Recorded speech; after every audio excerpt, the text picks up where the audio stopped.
Hey everybody, this is Nick with Rogue Overland, and in this video we're out in Las Vegas down at the Cascadia Vehicle Tents warehouse. They've been nice enough to let us use this space because we're going to be installing a Nisstec Lifts MkII extended travel coilover setup and corresponding lift on this Nissan Frontier.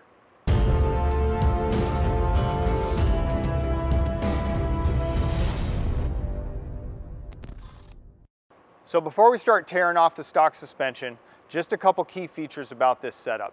The coilover has the longest travel available on the market. It's adjustable from 1 to 2.5 inches of lift, and it has a 1-inch top hat that allows you to dial back the preload and gain a little bit more down travel. So it's a very versatile coilover setup. All right, so we're about to jump into this, but before we do, I want to remind you, please smash that like button, subscribe to the channel, throw a comment below. All those things help to get this information out to more like-minded outdoor enthusiasts like yourself.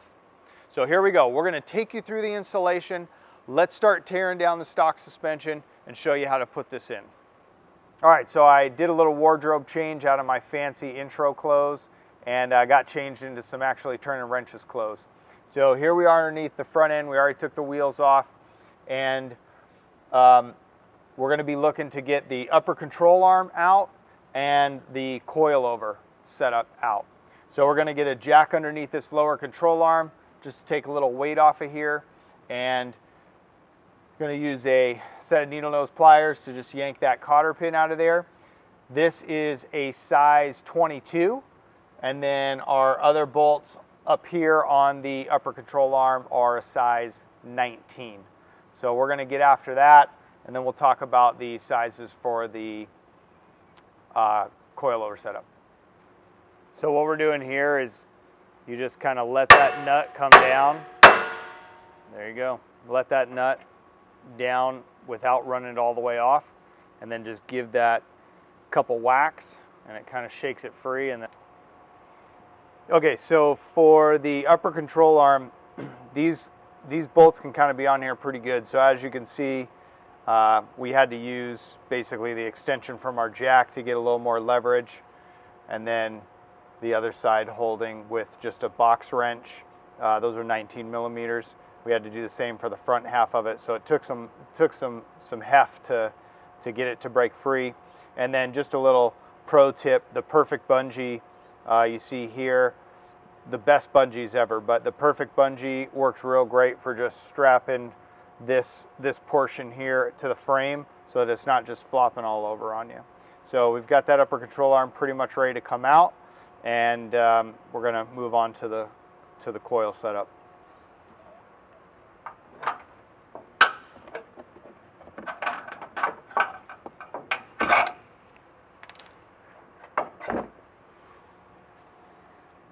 Okay, so now we are going to get this coilover out of here. So it's a 13 mil up top, 19 millimeter down on the lower control arm.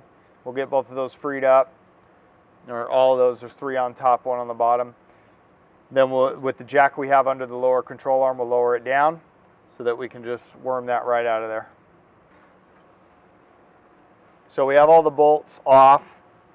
It is of note that to get this lower bolt out, we did have to swing the sway bar out of the way. So you have to take the bolt off the sway bar on both sides. I think it was a 14, and then that'll let you just basically flip it out of the way.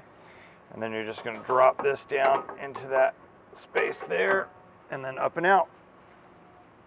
We're over on the driver's side now. We're going to be doing the installation of the coilover, I guess, on the side, but it's the same on both sides. So up top, your torque spec is going to be 22. Down here, you're going to be 155. And then when we put the upper control arm on, it's 94 foot-pounds where the upper control arm meets the frame, and 58 foot-pounds for the ball joint. So something you want to be aware of is to get your alignment close to where it needs to be. You obviously need to do an alignment after you do the install, but to get it close to where it needs to be so you don't have any clearance issues is have the slider set basically to the middle of its sliding ability here, and then set your lower control arm cam bolts to straight up and down. And that should get you pretty close for clearance till you can get over to the alignment shop. The other thing you want to be careful of is if your upper control arm boot, just check for clearance. If it's having a clearance issue with where the coilover mounts up top, you might have to just grind this back a little bit to just give that clearance so that boot's not catching and then basically ripping. So we're going to go ahead and throw these in now and show you what it looks like. So we have the upper control arm put in on the bolt towards the rear of the vehicle. You do have to kind of find the right angle, finagle it around these brake lines, these hard brake lines right here. Takes a little fiddling, but pretty easy to get it lined up. And then now we're going to put the coilover in. And with the coilover, this is that spacer I was talking about earlier. And this spacer basically lowers that coilover a little, so you're actually getting more of your downward travel. You can dial back the preload a little bit, and that way you're getting your up and down travel, which is going to be a lot better for tracking the terrain. So this is going to go under, and then the bolts are going to come down through. I'm going to put it here, drop it down. Nisstec Lifts logo out. There's also a little arrow on the top pointing outward. And do your best to just get that all lined up. All right, so after fiddling with it for a while, what we found is getting the bolt in the back lined up first makes it a little easier for that spacer to settle down where it needs to be. It's a bit of a puzzle.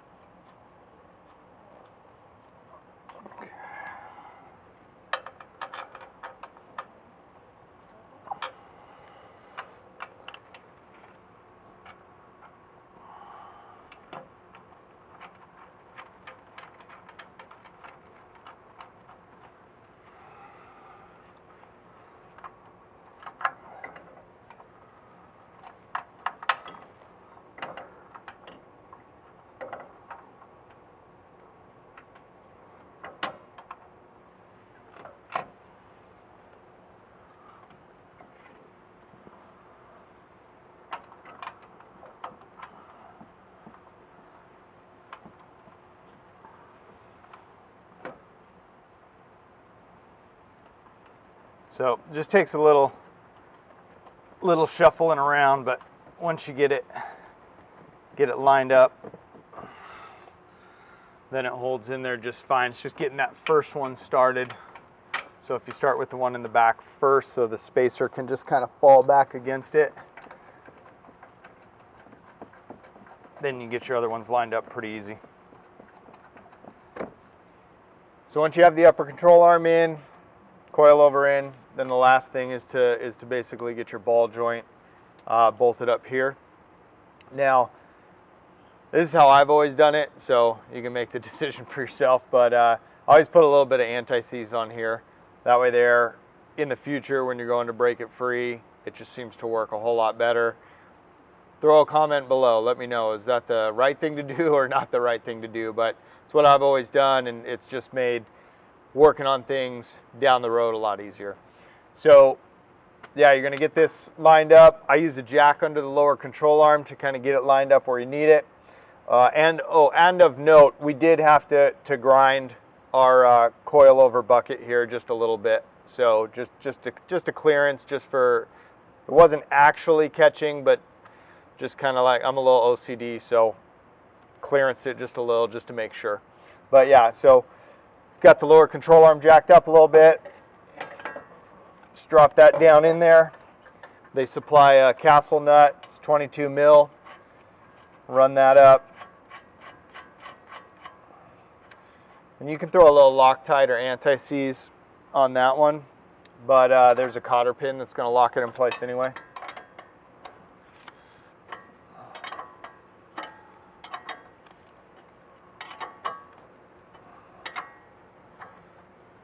So basically run that up tight.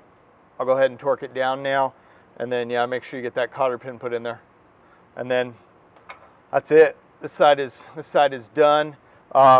Just of note, you're going to want to get extended brake lines, and we do have a set of extended brake lines that Nisstec that's involved with this lift, provided with this lift, and so that's a whole nother video basically. So just know you are going to have to change these brake lines out. It's not a big deal, it's not very hard, but we're not going to go through how to bleed brakes and all that on this particular video. So just, I'm sure there's something out there on YouTube, look it up. But you will swap out all the brake lines so that when you have that full travel, you're not going to be pulling these brake lines dangerously tight. So keep that in mind. So with the front complete, we're ready to tackle the rear suspension. So pretty straightforward on the breakdown. There's a lot more room to work back here, so it's a little bit easier and faster than when you're doing the suspension on the front. But basically all we have to do is knock the U-bolt, get a jack underneath the axle, knock the U-bolts free, the shackle bolts free, and then the bolt which is on the front of the leaf pack. Then once we get the shock pulled out and everything's ready to go, we'll be ready to do the installation of the new parts. So we're finally ready to start the installation on the rear. A couple quick comments about what we went with. This vehicle is basically set up for a fishing, camping type vehicle, get out with the family. It is very off-road capable, especially with this suspension, but it's really more built around that camping and fishing lifestyle.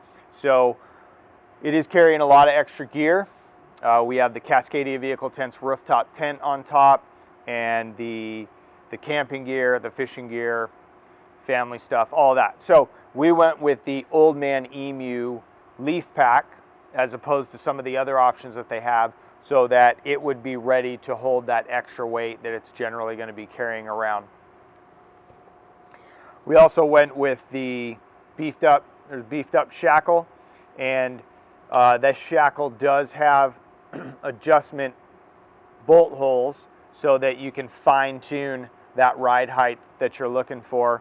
You know, you can go for that bugged up style if you like the rear a little high, get it nice and even if that's what you're looking for. And then if you like that pre-runner status, you can lay it down low in the back. So that's what we're doing there for the back. And I just want to take a minute before we start that installation to say, if you enjoy the content that we're producing on this channel and you enjoy videos like this, please smash that like button, hit the subscribe button, throw a comment below, let us know what you think of this video, ways that we can improve, videos that you'd like to see us do. We read all the comments, and those comments help us to continually try and improve ourselves so that we can produce better content for the outdoor and off-road community. So let's get into this install. The way that I've always done it is just get that front in with the bolt in it. You just get in there loose, the nut on loosely, and then because we have a jack under the axle, you can basically just rest the leaf pack on top of the axle now. And we could take our time getting the shackle put on, and then also there's going to be the alignment wedges that are going to go between the axle and the leaf pack to help maintain your drive shaft angle and avoid those vibrations. And that's going to be set up with the wedge towards the back. On this setup, it's spring over setup, so wedge towards the back so that it basically pivots the axle so that the front part of your pinion is up higher, keeping that proper alignment.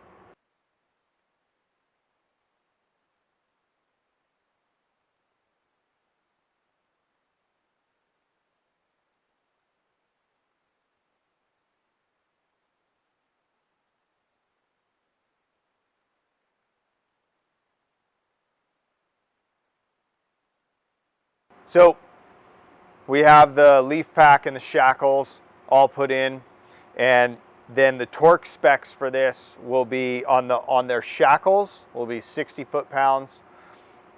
It'll be 84 foot-pounds at the front of the leaf pack, and then it will be 75 foot-pounds for the U-bolts. It's really important that you check those U-bolts several times. So I believe it's like 10 miles, 50 miles, 100 miles, and then 500 miles, something along those intervals that you want to check those U-bolt torques. Now, as far as the shock goes, we're going to be putting on this Bilstein shock. So that's what we're going to be running for this one, a little bit extended travel, so that we're matching that travel that the leaf pack and the shackle is giving us. And so we're going to go ahead and throw that on, and those are just factory torque specs. Well, there you have it.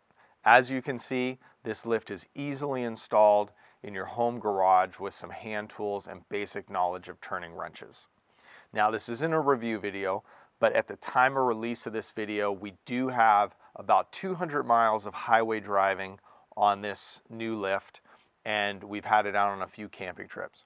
And what can be said for sure is that the highway ride is much smoother than the factory setup, and the off-road prowess is definitely better than the factory setup. The leaf pack in the back handles the weight of the rooftop tent and the camping gear much better. It's a much more stable ride, and we've been able to navigate some washouts and basic washes to get out to campsites quite easily. So there it is. If you enjoyed this video, please smash that like button, subscribe to the channel, check us out on our other social media avenues, Instagram, Facebook, @Rogue Overland, and we'll see you on the trail.